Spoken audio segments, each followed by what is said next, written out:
Le club de tennis de table de Sénaux recevait samedi 15 novembre pour la première fois le Critérium Handisport National 3, le premier tour des qualifications sud pour le championnat de France. Ils reviennent de Hongrie, Espagne ou encore Buenos Aires.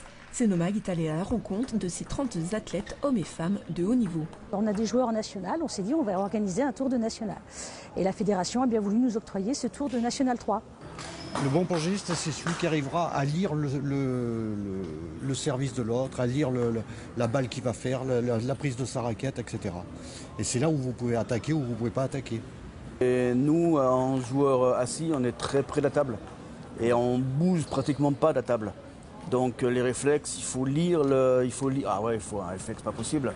On ne peut pas, nous, comme les debout, faire un pas en arrière et le récupérer derrière. Nous, dès qu'elle est passée, elle est passée.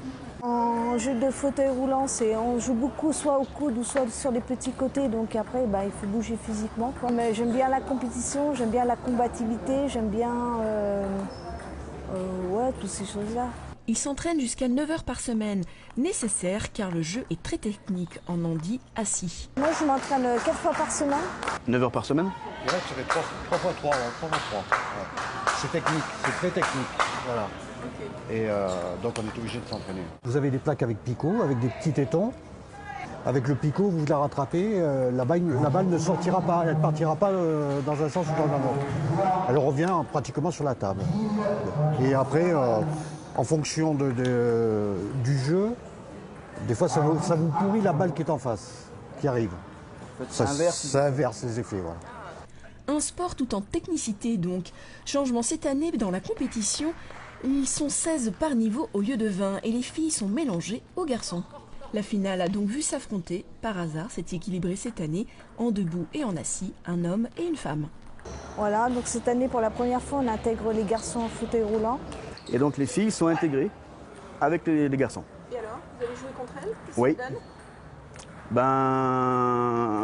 J'ai été quand même étonné. Je pensais que ça allait être un peu plus faible comme niveau. J'ai quand même été bien surpris par le niveau quand même. Ça va pas mal. Ouais. Ce matin j'appréhendais un peu parce que je ne savais pas comment je jouerais, quoi. Et moi je trouve que c'est bien, c'est plaisant, c'est agréable. Ça fait voir d'autres jeux, d'autres services, voilà. Et ça fait à peu près 5 ans donc que je fais de la compétition, c'est bien, hein, c'est quelque chose qui vous apporte énormément. Je pense qu'au niveau du handicap, c'est drôlement important.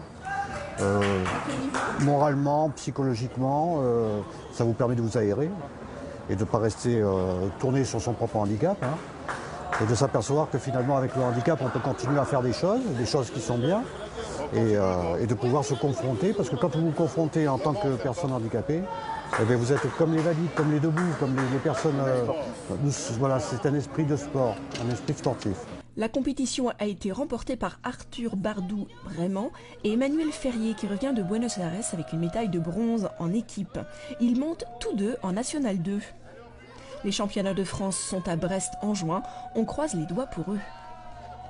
À venir sur Sénaux en tennis de table, une compétition départementale les samedis 29 et dimanche 30 novembre avec plus de 120 participants.